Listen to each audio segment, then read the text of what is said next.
यहाँ पर सेंटेंस के साथ फ्रेज एंड क्लॉज को भी थोड़ा सा एक्सप्लेन करना चाहता हूँ, क्योंकि मैंने देखा है कि स्टूडेंट्स जो हैं वो सेंटेंस, फ्रेज एंड क्लॉज को लेके बहुत ज़्यादा कंफ्यूज रहते हैं, उनको इनका फ़र्क समझ में नहीं आ रहा होता।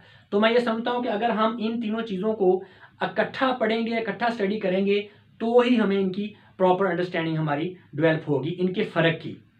लेकिन नए व्यूअर्स को मैं बताना चाहता हूँ कि फ्रेज एंड क्लॉज के ऊपर मैंने सेपरेट वीडियोस बनाई हैं, जहाँ पे मैंने इनको बड़ा डीपली डिस्क्राइब किया है। तो इन टॉपिक्स की प्रॉपर अंडरस्टैंडिंग आपको तभी डेवलप होगी जब इनकी आप सेपरेट वीडियोस देखेंगे। यहाँ पे मैं इनको एक्सप्लेन कर रहा हूँ किस लिए, ताकि फ्रेज, क्लॉज और सेंटेंस जो है इसका डिफरेंस हमारे सामने आ सके, हमें इसकी समझ आ सके। तो चलिए देखते हैं फ्रेज क्या होता है। A group of words giving a definite meaning but not the complete sense. It's a part of the sentence and helps in making a sentence.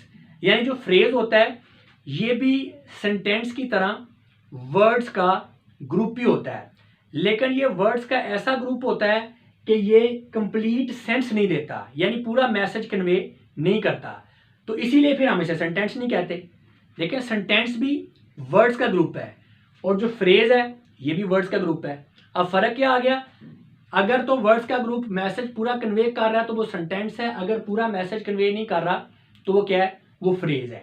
लेकिन इसमें एक चीज़ का और का भी ख्याल रखना है कि इसमें जो वर्ड्स का ग्रुप है ना, वो मैसेज पूरा कन्वे नहीं कर रहा, लेकिन कुछ ना कुछ मीनिंग जरूर दे रहा होता है।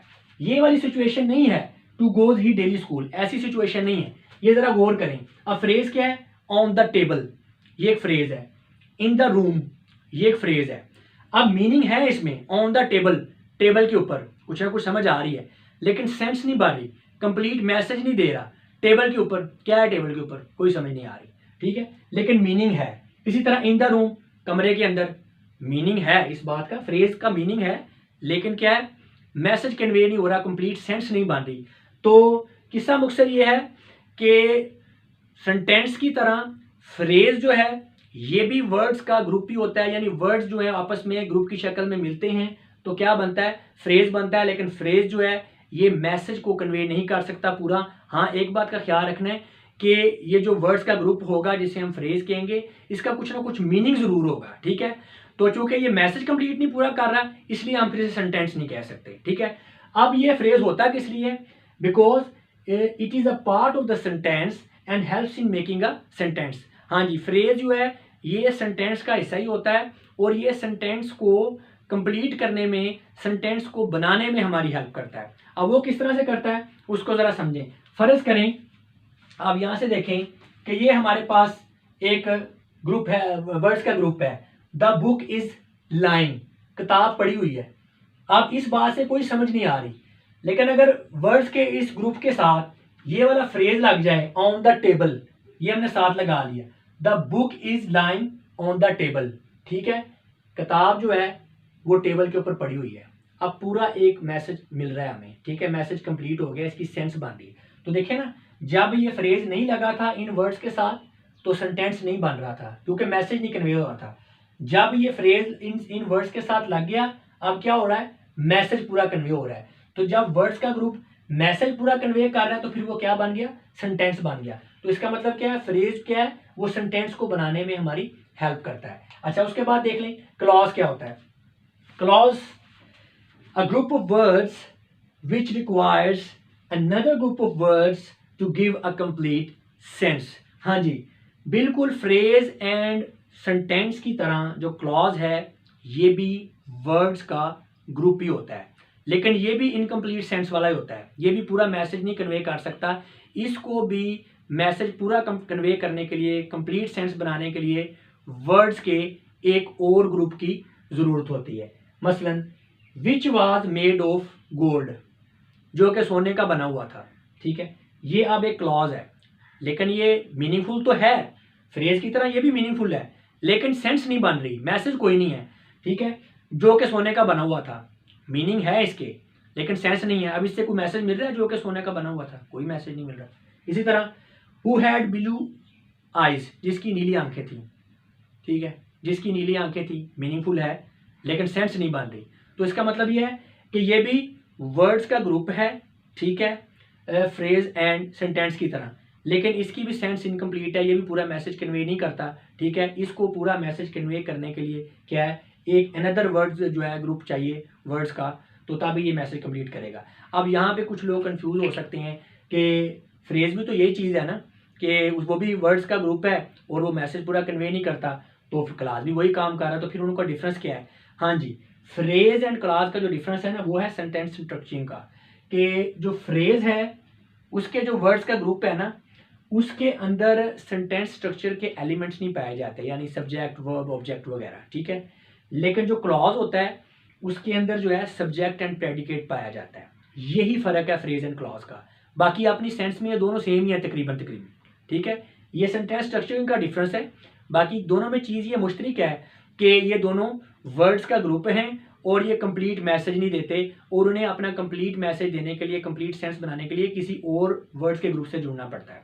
ये दोनों में तकरीबन सेम है। फ़र्क क्या है कि इसके अंदर जो है ये सब्जेक्ट एंड प्रेडिकेट नहीं होते, और जो क्लॉज है इसके अंदर सब्जेक्ट एंड प्रेडिकेट होते हैं। अब ये सब्जेक्ट एंड प्रेडिकेट की समझ आएगी जब आप कंस्ट्रक्शन ऑफ सेंटेंस वाली वीडियो देखेंगे, उसमें सारा एक्सप्लेन किया हुआ है। तो बस अभी आप इन दोनों का फ़र्क के लिए यही समझ लें कि फ्रेज के अंदर जो है सब्जेक्ट एंड प्रेडिकेट नहीं होता।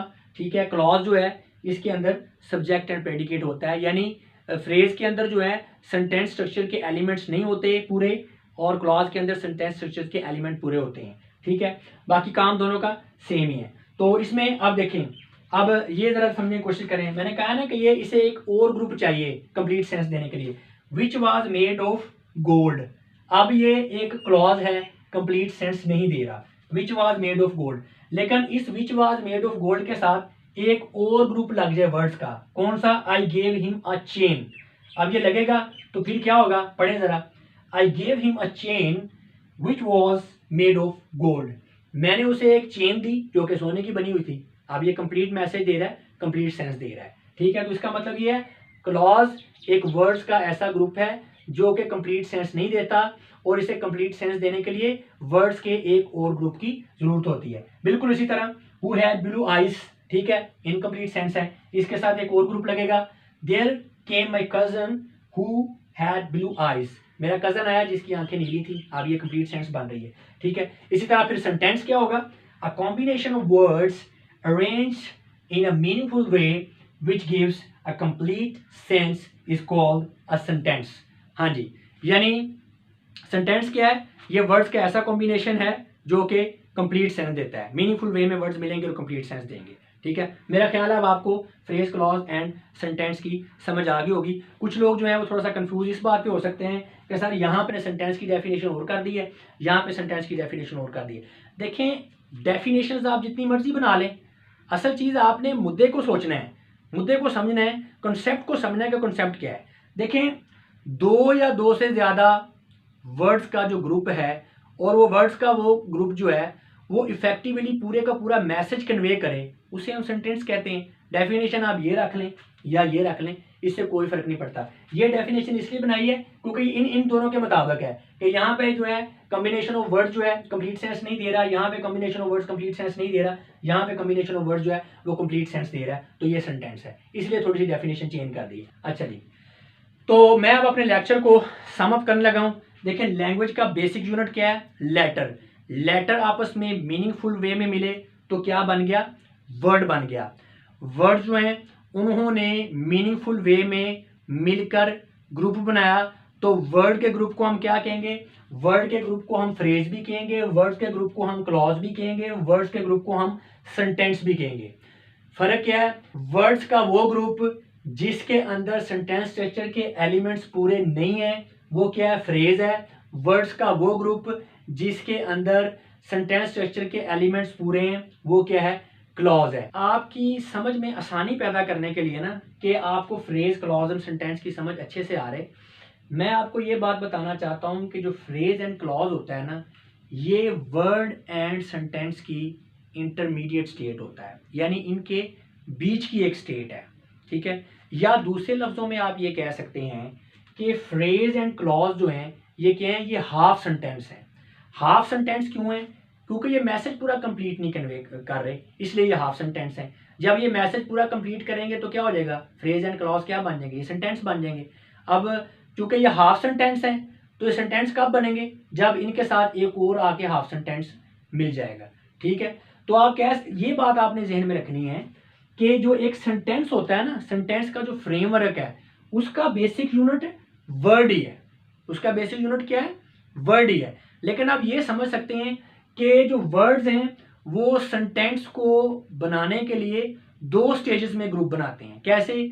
वर्ड्स आपस में मिलकर जो ग्रुप बनाते हैं वो पहले क्या बनता है? हाफ सेंटेंस बनता है, फ्रेज या क्लास। फिर हाफ सेंटेंसेस आपस में मिलते हैं तो क्या बन जाता है? सेंटेंस बन जाता है। मैं उम्मीद करता हूं कि आज के लेक्चर से आपको सेंटेंस की भी समझ आ गई होगी और फ्रेज, क्लॉज और सेंटेंस जो है इसका जो डिफरेंस है वो भी आपको क्लियर हो गया होगा। बाकी कुछ स्टूडेंट्स को अभी ये फ्रेज, क्लॉज और ये जो सब्जेक्ट, प्रेडिकेट और इस तरह की चीज़ें वो समझ में नहीं आ रही होंगी। वो जब आप अगली वीडियोस देखेंगे हमारे कोर्स की तो आपको खुद ही समझ आती जाएगी। अब मैं आप लोगों से इजाज़त चाहूँगा। आपकी इस बातों का बहुत बहुत शुक्रिया। खुदा हाफिज़।